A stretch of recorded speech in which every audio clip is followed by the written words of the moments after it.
So section 5.3 deals with sum and difference identities for cosine. This means there are two new identities that you have to memorize. And here they are. The cosine of a sum or difference is given by the identity cosine of two angles added together. We'll call the first angle A and the second angle B. So the cosine of A plus B always equals cosine of the first angle times cosine of the second angle minus sine of the first angle times sine of the second angle. Cosine of two angles subtracted, A minus B, equals cosine of the first times cosine of the second plus sine of the first times sine of the second. So we'll pause here and we'll let you take those down, and then we'll talk a little bit more about how they're useful and some of the common errors students make and misconceptions they have about them. Okay, so you're going to start working on memorizing these, but let's talk about what they mean and don't mean. Basically, if we take a look at the cosine of, say, 30 degrees plus 60 degrees. Think about that. What's that equal? 90. It's a cosine of 90 degrees, okay? So we know that. But here's the thing. A lot of people think that that should equal cosine of 30 plus the cosine of 60. But it doesn't. What is the cosine of 30 degrees? Square root of 3 over 2. So this is the square root of 3 over 2. And what's the cosine of 60? 1/2. So whatever that is, it equals the square root of 3 plus 1 all over 2. But what do we know the cosine of 90 actually equals? 0. Okay. Think before you speak. What is the cosine of 90 degrees? 0. It is indeed 0. See how these two things are not the same? You cannot just distribute a trig function into a parenthesis like that. It doesn't work that way. This is not the cosine times 30 plus 60, it's the cosine of 30 plus 60. And this distributive process does not work. It has to be done using this formula. The cosine of 30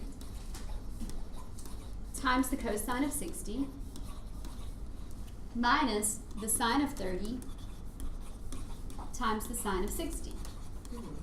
Let's take a look. So what's the cosine of 30? Square root of 3 over 2. And the cosine of 60? 1/2.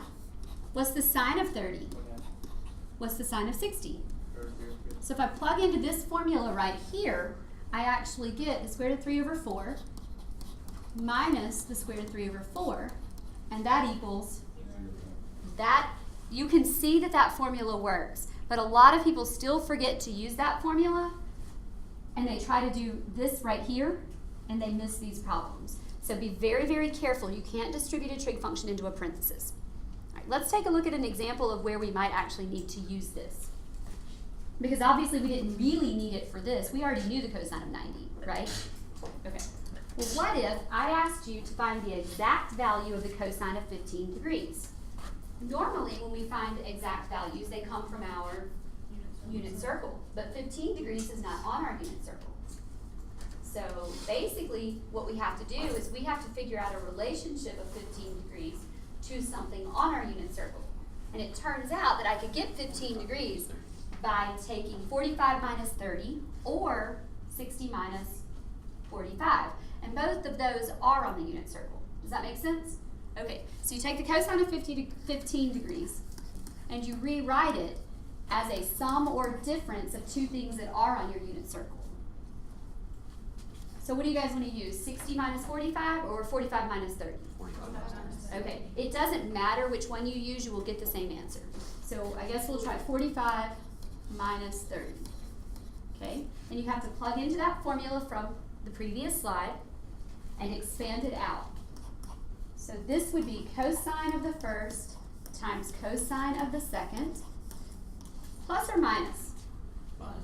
Plus, yeah, it does switch off. If you have subtraction in the original, then it becomes addition right here.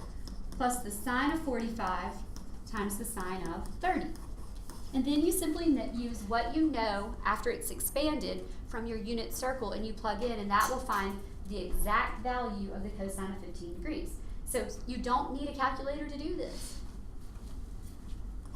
Cosine of 45 is square root of 2 over 2. The cosine of 30 is square root of 3 over 2. Plus the sine of 45 is the square root of 2 over 2. And the sine of 30 is 1/2, right? 1/2. So let's clean that up. And we multiply the tops together and we get square root of 6 over 4 plus the square root of 2 over 4. And that equals, can I add those and make square root of 8? No, that's not the way radicals work. So you just leave them separate. That's your final answer. That is the exact value of the cosine of 15 degrees. So that's the nice thing about trig. If we memorize a few things, we can find a whole lot of other things from it without having to round and introduce error into the situation. So that's kind of cool. Let's take a second right here and let's pull up our calculators. And I want you guys to put it in degree mode, and I want you to find what your calculator tells you that the cosine of 15 degrees is. And then I want you to type this into your calculator and make sure you can see that you can check it with the calculator, even though the calculator can't actually give you this answer. Okay, so let's pull that calculator up here. And we will type in the sine of 15 degrees. Did you guys, was it cosine? Yeah. Sorry, okay, so we did the cosine of 15 degrees. Okay, we've got 0.9659, whole bunch of stuff. Which, so your calculator gives you in decimal mode. You can't use that mode because it says find the exact value. But what you can do is check it. You can type in the square root of 6 plus the square root of 2. Is that right? Yes. All over what? 4. 4. And if they equal, you know you've done the problem correctly. So this is, in some ways this is better than the first part of chapter 5 because you can check a lot of your answers. Does that make sense? Great. Okay, well now I want you guys to try to see if you can come up with some ideas of what to do to find the cosine of 5 pi over 12. Obviously it's not on our unit circle because nothing over 12 is on our unit circle. Okay, so you could try to figure out, like in radians, what would add to 5 pi over 12, whether it's pi over 4, pi over 3, pi over 6, they add or subtract to 5 pi over 12. Most people aren't really good at thinking through that because of the whole lack of a common denominator thing.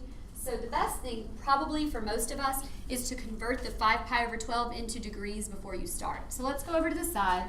We'll multiply by what? 180 degrees divided by pi. And what does that come out to? 5 times 180 divided by 12 is 75. So really, we're trying to find the cosine of 75 degrees. And the easiest way to do that is to take 30 degrees and add it to 45, and those are both on your unit circle. And then we'll expand it with the cosine of 30 times the cosine of 45 minus the sine of 30 times the sine of 30, sine of 45. All right, what's the cosine of 30? Square root of 3 over 2. And you should be getting really good at these, okay? You should know these ordered pairs by just thinking them. You shouldn't have to go write them down every time now. Cosine of 45 is square root of 2 over 2. Yes. And the sine of 30 is 1/2. And the sine of 45 is Square root of 2 over 2. So we get square root of 6 over 4 minus square root of 2 over 4. So it looks a lot like that last answer. So a lot of these answers, they're kind of going to look very similar. So you have to be very careful with addition and subtraction because sometimes that's the only difference. So we'll let them share the denominator. We get square root of 6 minus square root of 2 all over 4. Super easy, right? Great. So for this next problem, we want to find the exact value of the cosine of 87 degrees times the cosine of 93 degrees minus the sine of 87 degrees times the sine of 93 degrees. Neither of those angles is on the unit circle, but you should start to recognize a pattern. Cosine times cosine minus sine times sine is the pattern for the cosine of A plus B. So in this case, A is 87 and B is 93. And then we can combine those two to give us the cosine of 180 degrees, which is on our unit circle, and that will allow us to evaluate this. That's the point here, so that's the point -1, 0, so what's the answer? -1. Perfect. And that one you can easily check in your calculator. Just be sure to close the parentheses after the angles, and that one, you know, because it's an integer, should give it to you perfectly. We can use our calculators in this section. You will, yes. You will be allowed to have a calculator for this section, for this whole unit. I don't think there's anything I'll take your calculator from you.